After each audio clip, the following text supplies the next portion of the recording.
Jean-Luc Mélenchon, parmi les derniers de la liste de Manon Aubry, mais premier militant des Insoumis.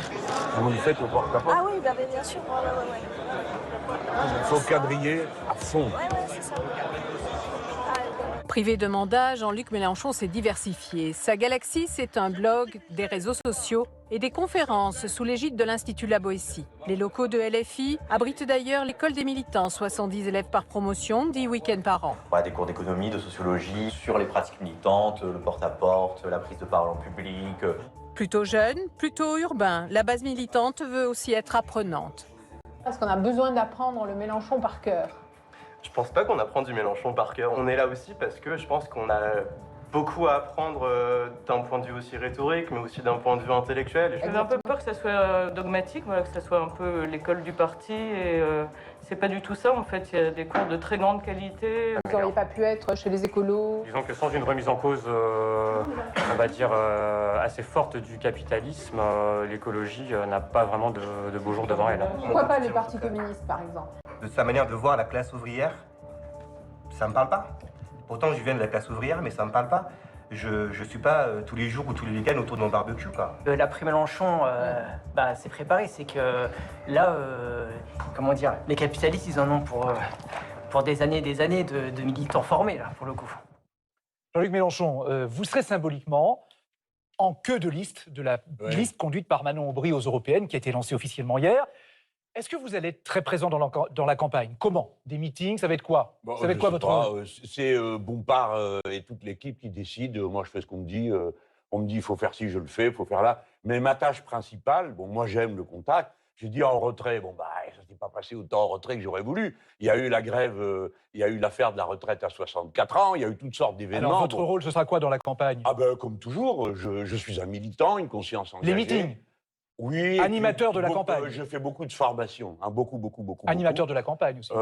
Animateur, j'y participe parce que j'ai quand même une expérience maintenant, compte tenu de mon âge, qui est assez profonde. Oui, je vais faire tout ça. Et puis, on a Manon Aubry, qui est une femme qui a acquis une maîtrise et une capacité de combat qu'elle n'avait pas il y a 5 ans quand elle est arrivée. Et surtout, elle est incollable. Vous allez voir, vous allez la voir en débat. On va la voir, on la recevra comme tout. Personne, c'est pas la peine d'essayer. Ah mais ce sera pas un débat, ce sera une interview. Lors de la dernière présidentielle, vous avez recueilli 7 700 000 voix.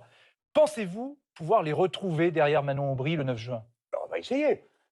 Moi, ce que j'ai à dire aux gens... Comment vous allez faire pour les faire revenir? Il y a une part de vérité dans les sondages. Les sondages disent que... C'est la première fois que vous dites ça. Non, mais la part de vérité, c'est qu'ils disent qu'il y a une abstention énorme. Nous, il n'y aurait que 43% de mes électeurs qui ont voté pour moi en 2022, qui voteraient aux européennes. Si c'est ça, nous sommes battus. Mais je dis aux gens, si vous voulez faire battre le refus de la guerre, le refus de la cause palestinienne, le refus de... etc., allez-y, restez à la maison. Alors on va y revenir. Mais vous avez dit aussi hier... Alors il faut qu'ils se battent, on leur demande juste de se lever, d'aller mettre un bulletin. Donc ils doivent vérifier qu'ils sont bien inscrits. Vous savez qu'il y en a 12 millions de pas inscrits ou de mal inscrits. Alors vous avez dit aussi hier que 2024 prépare 2027, donc la prochaine présidentielle. Mais moi je ne suis pas un qui tourne autour du pot. J'entends, donc je vous pose la question directement. Vous vous préparez donc à la prochaine présidentielle, pour vous?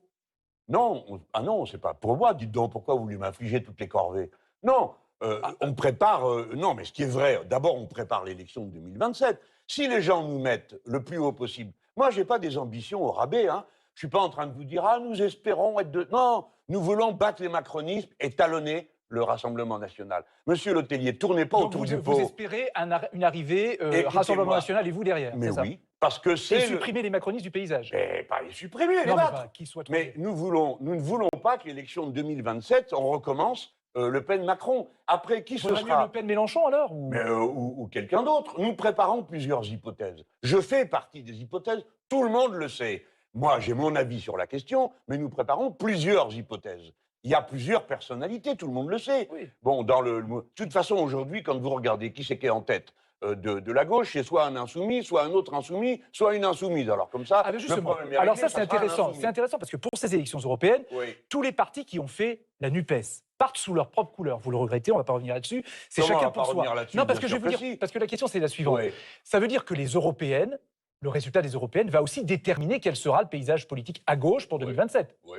Mais je peux vous le raconter si vous voulez. Et si c'est qu'il y a Raphaël Glucksmann en tête, ça veut dire quoi? Non, mais attendez, je vais vous raconter l'histoire alors. Après l'élection européenne, si nous n'avons pas un bon score, tout le monde va dire « Ah, vous voyez, il faut en revenir au centre-gauche, câliner la tête de tout le monde et arrêter avec les insoumis. » Si on a un très bon résultat, si nous sommes nettement devant, et ben nous, on reviendra et on leur dira, mais chérie, c'est comme la dernière fois, il faut faire l'union. Et nous sommes capables de faire l'union, tandis que la seule chose qu'ils sont capables de faire, c'est la division et de tendre les rapports entre les gens. Donc, si les gens de gauche votent pour nous, il y aura l'union après. S'ils ne votent pas pour nous, il n'y aura pas d'union. Ça, on va y revenir. Parce que, écoutez, racontez pas d'histoire. Monsieur Glucksmann, quand il va se réveiller, s'il arrive en tête, il sera candidat à côté de 2 écolos au moins et de 2 socialistes au moins.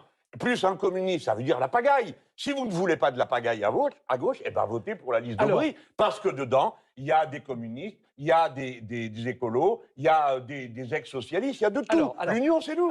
Un mot sur Raphaël Glucksmann, qui est tête de liste pour le Parti socialiste et Place publique, qui est son propre mouvement. Vous avez dit tout à l'heure, à propos de ce que fait Israël à Gaza, c'est un génocide. Lui, il dit, je ne reprends pas le mot génocide, je veux bien un carnage, mais le génocide, c'est un terme tellement